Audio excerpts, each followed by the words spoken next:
Hello and welcome to another episode of Spotlight Sessions. My name is Ilan Fisher. I'm the host and I currently head up accessiBe's nonprofit partnerships at accessiBe. Today I'm really excited to be having a conversation with Stephanie Saville. Stephanie is the foundation manager at the Pediatric Retinal Research Fund. How's it going, Steph? Going great. I'm excited to be here. Nice to see you. Nice to see you too. So we kind of spoke a little bit offline as well, and the rare retinal disease is something that personally speaks to me a lot because of really where we work and one of my co-workers. But I'd love to know about yourself and also about kind of the work that the Pediatric Retinal Research Fund is doing. Yeah, sure. So I'm the foundation manager for PRRF. We call it for short because it can be a bit of a tongue twister. I've been the foundation manager now. This is going on my second year. And I absolutely love working with this team because it's a really small, lean team where we only have 2 staff people that are not full-time, but we have this amazing network of volunteers that are making this mission and vision really come to life.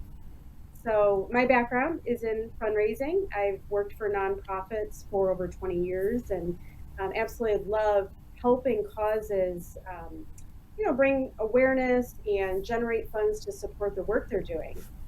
But PRRF specifically is amazing to me because they are helping this group of individuals that are really touched throughout the entire world with these rare diseases.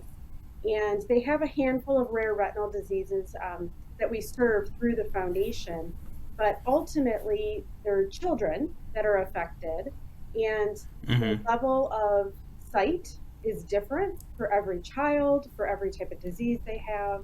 And so it's just a mission of the foundation to make sure we can not only support the families with getting through their day-to-day lives with as many resources and tools as possible, but also finding cures and treatments and conducting that research that can help them long-term into the future. So those are our 2 major focuses of the work that PRRF does. Amazing. And one of the things that I saw on your website is kind of the work that you're doing in the research field. Would you be able to talk a little bit more about what that looks like and what the goals are? Yeah, so anytime you're working with a rare disease, a lot of people who are familiar know that there's not a lot of funding. If there aren't just tens and hundreds of thousands of patients, they don't typically get as much support as larger diseases. So PRF partnered with a university, Oakland University here in Michigan, and we developed the Eye Research Institute. And the Eye Research Institute has a lab dedicated to nothing other than pediatric retinal research. It's phenomenal. So it's very exciting that we have our own Pearl lab here in Michigan, and we have a team of dedicated researchers that literally started from scratch. They didn't even have samples that they could use to test. And so step 1 is they created a biobank to collect all the samples. And then the team went through and researched and found the genetic components and all of the reasons that some of these diseases were happening. And just recently, we're really excited because in 2022, we're going to be going into phase 1 clinical trials, which is the very first step of bringing a treatment from the research lab onto the shelf. And so our researchers have worked diligently for almost 20 years to bring this first therapeutic treatment to children who have a disease called fever. So it's a big breakthrough for us this year. It's something they've been working on for a really, really long time in the lab. And within 3 to 5 years, it'll probably be to market where people can actually start using it. So we got a lot of cool things going on in research. That's amazing and something that I was not aware about. And talking about kind of like that lack of awareness, what are some of the ways that you're advocating for your mission, and how can wider society also get involved in that? Yeah, so our biggest thing is making people aware that these rare diseases exist. So just spreading the word on social media and sharing it within your networks, letting people know that this is a disease that really changes the course of these families' lives. And how people can get involved in support, there's so many different ways. So obviously funding is something that every nonprofit organization is looking for. But in addition to that, we have a great team of volunteers. we could not do our work without the volunteer base that we have.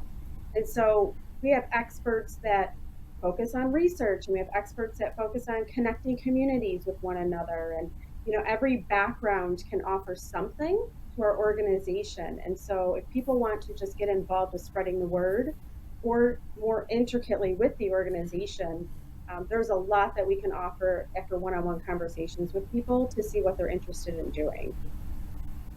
That's amazing, and I love that approach to partnerships. We're really delighted to be partnering up with the research fund.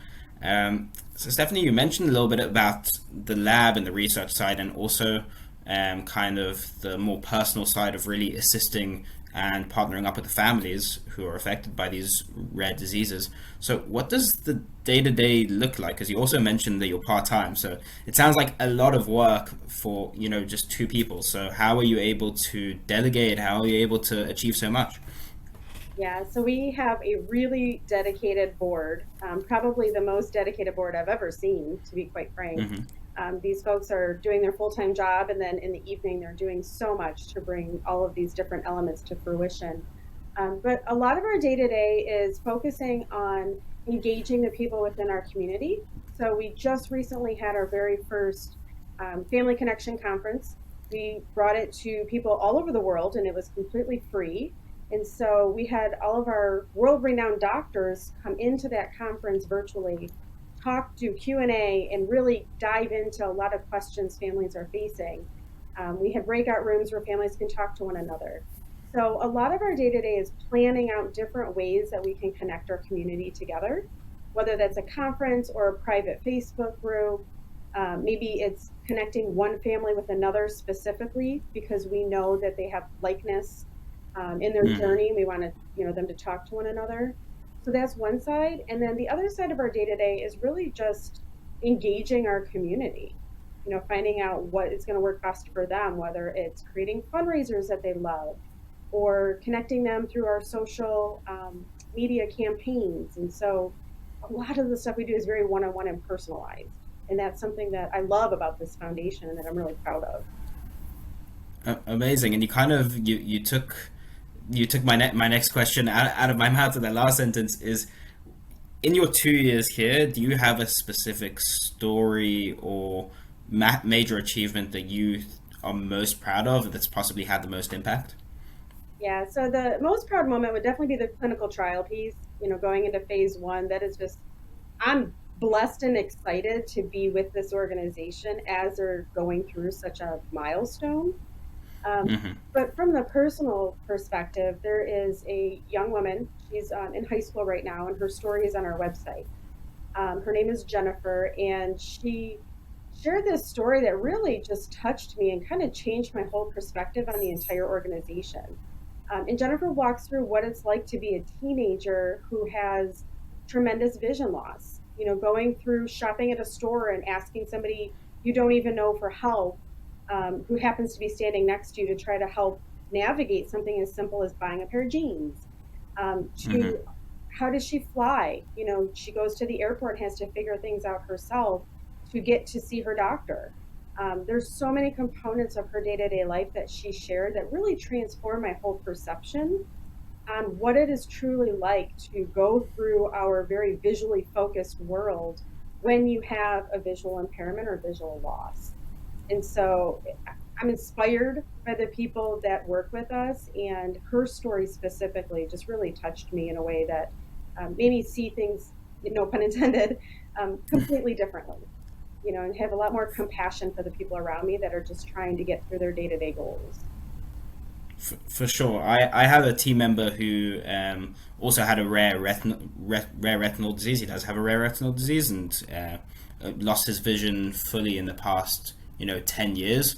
So really seeing how he's able to overcome those barriers is something that gives me a lot of strength and a lot of perspective as well. So I'm glad there are also people going through that same experience. And I guess it just comes down to encounter. The more you encounter people who are not like you and aren't having this same shared lived experiences, the wider your perspective is going to be, and the more open you're going to be to really taking inclusivity to the next level.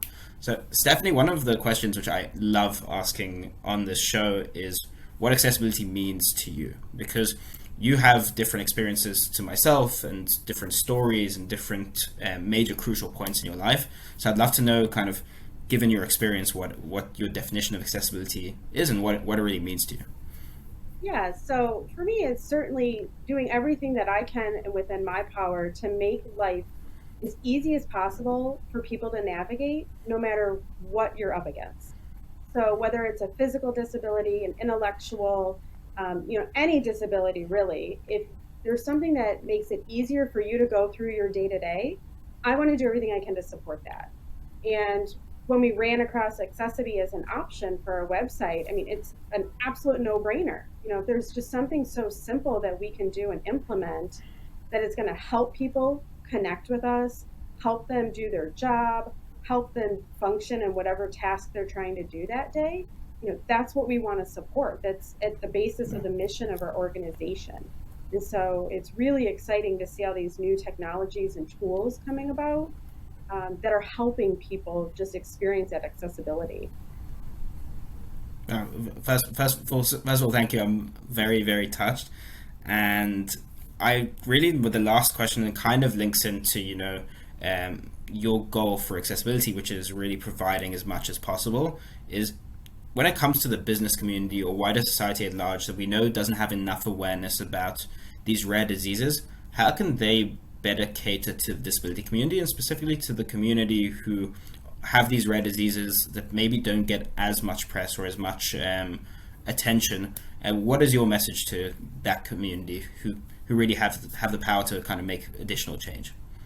Yeah, I would love to see every corporate organization within our entire community put on a blindfold and go through their business as a customer for an hour and just really see what it's like to try to navigate working with their own business as somebody who has a vision loss or a vision impairment. And I think from that experience alone, you'll realize how many things that you can do to make small changes even to make it a little bit easier.